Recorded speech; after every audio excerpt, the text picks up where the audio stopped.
Assalamu alaikum and welcome to An Nur the Light. Very often, the most important ideas come from those who put their heart and soul into what they do. Sisters Shamima and Hasina Patel are two such people, and their idea to empower young girls has gone global.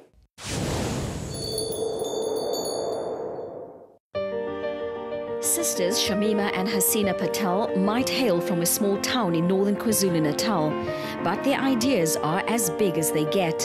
They are the founders of the non-governmental organization Leave No Girl Behind that looks to empower young women from all around the world through programs and projects aimed at uplifting themselves. I'm passionate about Leave No Girl Behind and about our power circles because it's a way of connecting girls and a way of changing the future. Because when you change a girl's life, she will go on to change all the lives around her, and it sort of spreads into the ripple effect. So you can actually physically see change happening. In South Africa, we definitely noticed that, we have a very high rate of teen pregnancy, for example, HIV, and, what can one do to change the mindset? And the first thing that you can do is to empower and educate girls so that they have this mindset that they're worthy, that they don't need to, that there are other things in life, that their purpose is far more than they're being told.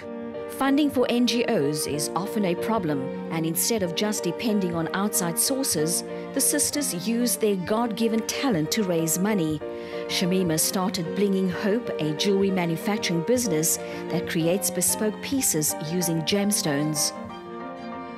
Well, one of the businesses that I started is called Blinging Hope, and I handmade jewelry. It's gemstone jewelry.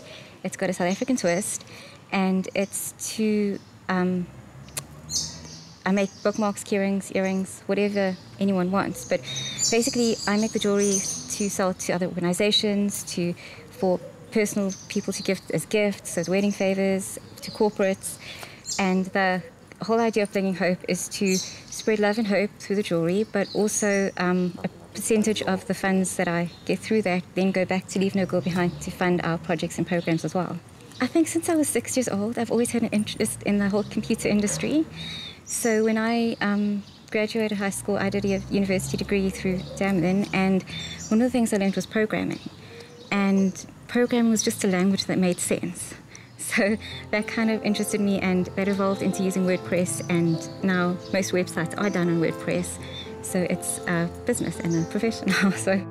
Hasina, on the other hand, is a self-published writer whose work includes writing articles for the organization. She's also involved in developing an online series that will help people live their lives truthfully and unapologetically. I write, it's something that I've always been passionate about since I can't remember when I wasn't passionate about it. I probably came out of my mom's womb writing or something. And then other than that, right now I have a new set of, I'd say a new business that started from a workshop idea with a friend/business partner in America, and it's called Womentum Builders. Builders spelt with a build and an H-E-R-S, because we build women. We help them. Women have a unique set of challenges where they're, often confidence levels are not as high as they should be for so many different reasons. So we help them break through the fear, break through barriers, help them to survive and thrive. Very often, charity begins at home, and the sisters are great believers of this. Their vision is to give a girl a dream, and she will give the nation a purpose. This is done by empowering young women all over. I think Hasina and Shamima are lovely ladies. They do everything in their capacity to help anyone and everyone around them. They want to touch lives as far as they can and connect people together. I think their primary purpose is to let women know that there are no barriers between us, that across the world we can all come together and make a bigger difference than we thought possible. The sessions are very beneficial to the girls. They have grown in confidence. Over the years, the number of girls that have been in the Power Circle has more than tripled. We do a lot of community work, which the girls have a great love for. And it's amazing that we don't think of how many girls, even in a private school, lack confidence because of society's views on them. And them being in the Power Circle has made such a huge impact in their lives, in their confidence. Through trial and error, these sisters have built something that is truly empowering. They show that no matter where in the world you are, you can be the change. The internet has opened up a world of possibilities that Hasina and Shamima are putting to good use. These women are living proof that sharing is caring.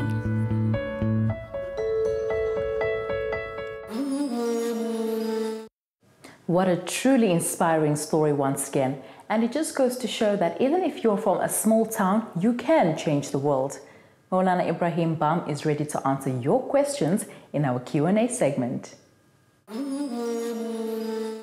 Nahmadu wa nusalli wa nusallimu ala rasulihil kareem, beginning by praising the Almighty and sending salutations upon our beloved Prophet and all the messengers of the Almighty. Welcome back, viewers, to this segment of An Nur, which deals with the question and answer segment. We are in Ramadan, so many of the questions that have come in are pertaining to Ramadan. One of them reads, what can I do to strengthen my iman during Ramadan? A very important question.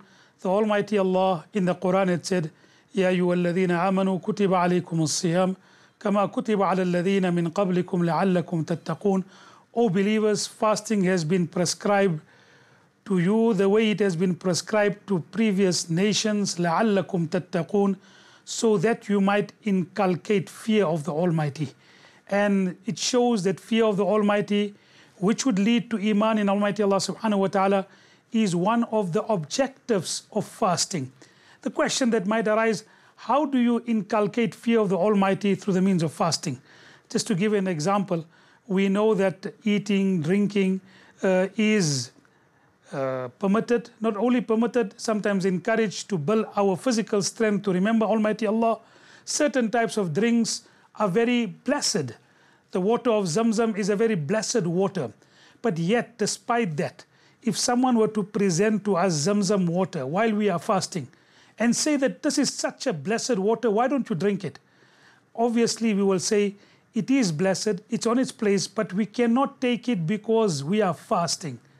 The question, and this is something that everyone who is fasting should be asking themselves, if you can stay away from a blessed water because it is a command of the Almighty, why can't you stay away from those things which Almighty Allah is prohibited at all times? So it's so important for us to, through this way, through this discipline, you have to say no to be able to say yes, no to haram to be able to say yes to halal. Until you don't build that, and that is built through the means of our fasting. One interesting question, what is a good age to see my child fast? There is two aspects to this question. One is a technical and one is a moral. Technically, a child or someone is only permitted and required to fast when they are matured, biologically matured. However, no one is going to come at the age of 14, 15 and all of a sudden just, be able to fast.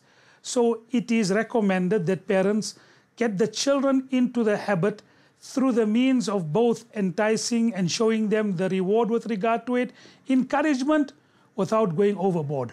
So I think that particular aspect is so important, getting the right balance of encouraging our children to be able to fast and yet not going overboard in extremity because it is still not compulsory upon them. If, for example, they fast and all of a sudden they come at a time where they just cannot manage, then because of the fact that it is not compulsory upon them until they become matured, then be flexible. So find the right balance between encouragement and going overboard and the other extreme of going into harshness. The third question that is come, why is it necessary for me to attend Taraweeh prayers? Remember that the Ramadan is a month. Allah Ta'ala says, شهر رمضان الذي أنزل فيه القرآن هدى للناس وبينات من الهدى والفرقان. The month of Ramadan is the month in which Allah Subhanahu wa Ta'ala has revealed the criteria, the distinguisher between truth and falsehood. Now, if we regard that the Quran, which is so important to the life of the believer, and it is central to a mu'min and a believer, was revealed in the Holy Quran, then we should be making an effort to link ourselves to greater type of connection with the Holy Quran. Nabi Kareem sallallahu alaihi wasallam used to say that every year in the month of Ramadan, I read the Quran to the Archangel Jibreel alayhi salatu wassalam. And the year prior to my death, I read it 2 times. So why do we read Taraweeh? Taraweeh is a place and the time and the prayer where we try and complete the reading of the Holy Quran. And when it is that particular type of month, we read Taraweeh to be able to link ourselves and to rebuild our connection with the Holy Quran, for it was in the month of Ramadan that it was revealed. وآخر دعوانا أن الحمد لله رب العالمين. If you have any questions for Maulana, please send us a message via social media or drop us an email. Details on screen. The scourge of xenophobia remains with us to this day, as foreigners who are guests to our country continue to feel the wrath of the people. We thought we'd look a little deeper and understand them a bit more.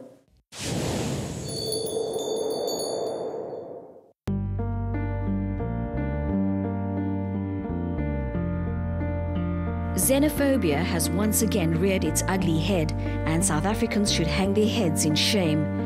Many of the foreigners who are experiencing this are Muslim, and we should stand by them as Islam teaches us. I come from DRC, that is Democratic Republic of Congo, because of war and conflict. I came to South Africa because I came for safety and also to have peace and hope. I come from Uganda, and I found myself landing in South Africa. Leaving home, coming here, you come with a perception, thinking, you will receive that hospitality of being welcomed. People might understand what is going back to your country, but arriving here, it was a negative. The safety of all who enter our borders is the responsibility of each and every citizen of this country. It wasn't too long ago when South Africans sought refuge in foreign countries because of apartheid, and we were welcomed with open arms. This courtesy should be employed here too. Why are we being hated?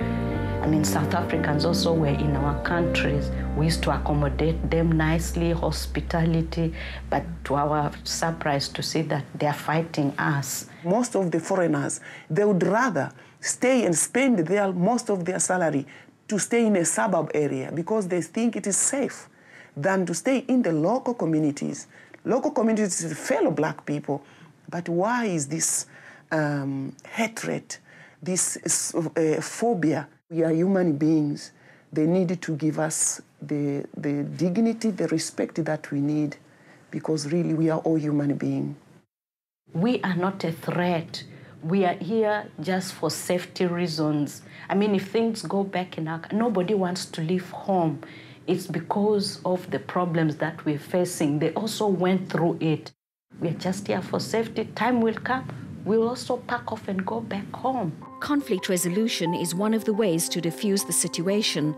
And while it takes a skilled professional to engage in this, there are certain tips we can use. Well, we are Muslim refugees in South Africa, and we're taking care of refugees who are stranded in different kind of areas. Like, for example, there are some refugees who have come in here. They can't speak English. They can't be workable. Some don't know computer. So what we do here is to make sure that we bridge that gap between them and the community through projects. So among the projects we're doing is to educate them and give them English lessons. Also create other projects which can make them become self-reliant and self-sustaining as they need to survive in South Africa. Murasa, I would call it Murasa. They helped us with stationaries, transport, and they're promising us also, if things go well, maybe they would help us with school fees, and that is really promising. It has really given my children what it gives really in education. My children hardly have, school fees. We had problems with some school fees and with other materials like books and stationaries, all those kind of things. It has really released or helped me so much. As a nation, we have been through much, but we've become the shining light for those who face oppression. Let's not undo this through what can only be termed as criminal acts, and extend our hand of friendship as well as cover for our foreign brothers and sisters. The great Muslim explorer Ibn Battuta said, "Traveling, it leaves you speechless, then turns you into a storyteller." We get to do just that and bring you places to see, things to do, and where to eat. Cue Cape Town. Cape Town is South Africa's founding city, with its harbour being the place where many newcomers first landed. On a hill overlooking the port is the Signal Hill Battery, where the noon gun is situated. It's open to the public from during office hours, if I may say so, from 9 o'clock until 4 o'clock. But obviously the highlight is the 12 o'clock, the noon gun being fired, and then it's advisable to get here by 11 o'clock just to see how they load the guns and how they prepare the guns, and to be in the area by 11 o'clock. Yes. I've been told that many people that go on lunch at 12 o'clock waiting for the cannon to go off, so it's like a custom and a tradition in Cape Town. There's only 4 other time guns in the world. There's a 9 o'clock gun in Canada and a 1 o'clock gun somewhere else. The noon gun is run by the South African Navy and has been used as both a timekeeper for the city's residents as well as a military salute to incoming or outgoing ships. Apart from the guns, there's also a great view over the city centre. What a wonderful view you have. You can see Table Mountain, and you can see the whole of Table Bay, this new stadium. It's just a panoramic view that you can see. It's free of charge. The Navy doesn't ask anything. It's naval personnel that are working for the Navy that's resident here, and they are responsible to fire the cannon. This is most definitely something you don't want to miss, so make sure you get here well before the time.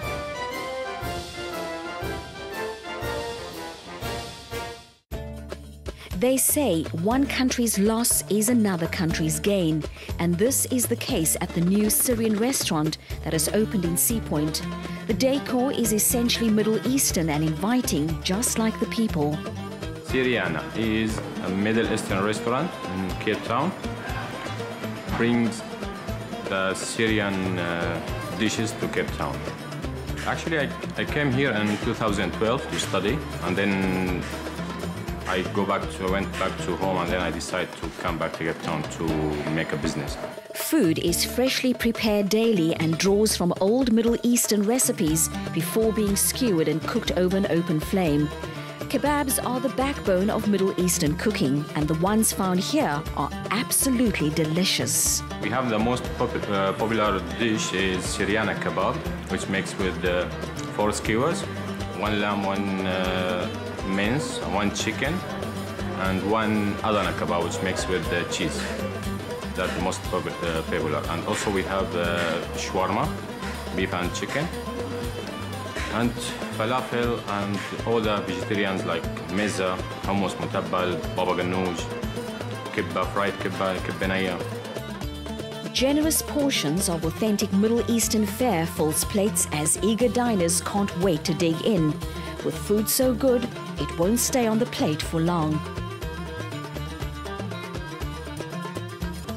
Cape Town often boasts some of the most magnificent natural wonders, and Signal Hill presents yet another feast for the eyes. Signal Hill is the place from which the historic noon gun is fired, and its name comes from its original use of flying signal flags to communicate with nearby ships. Signal Hill also forms the Lion's Body as part of the adjacent mountain Lion's Head. The hill boasts some interesting hiking trails and breathtaking 360-degree views of Cape Town city and seaboard. Alhamdulillah, we are traveling through the blessed month of Ramadan on a journey that is both fulfilling and rewarding. I wish you a peace-filled day ahead. Yes, it is the end of this week's show, but you can catch us next week back here. From me, Mari Mokwanda, Salang Hantle, Assalamu alaikum.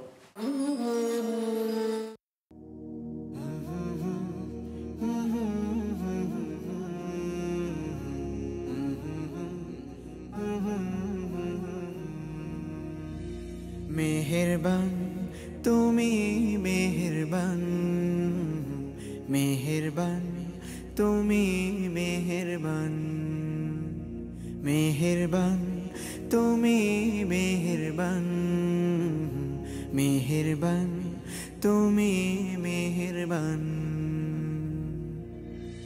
आमी पापी गुनाहगार तुमी छाड़ा के आछे are क्षमा करो ओगो प्रभु ताওবা करी बारे बार या राहिमु रहमान या करीमु मेहरबान या राहिमु या करीमु मेहरबान मेहरबान तुमी मेहरबान मेहरबान तुमी मेहरबान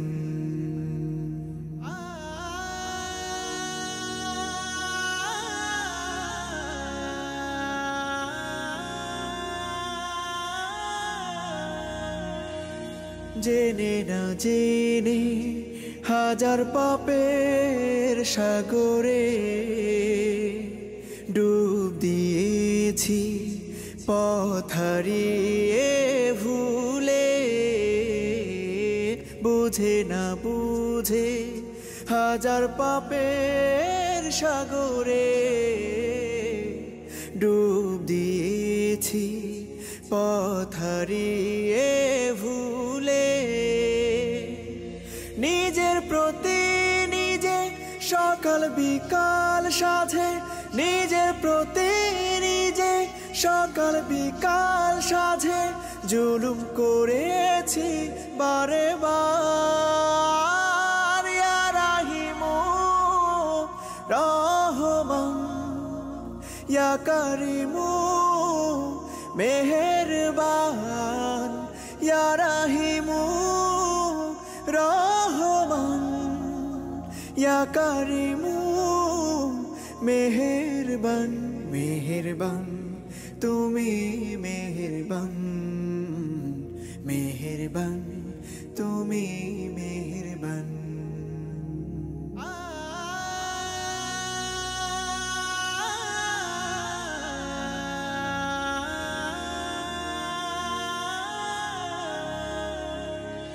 পাহাড় সমান পাপের বোঝা মাথায় নিয়ে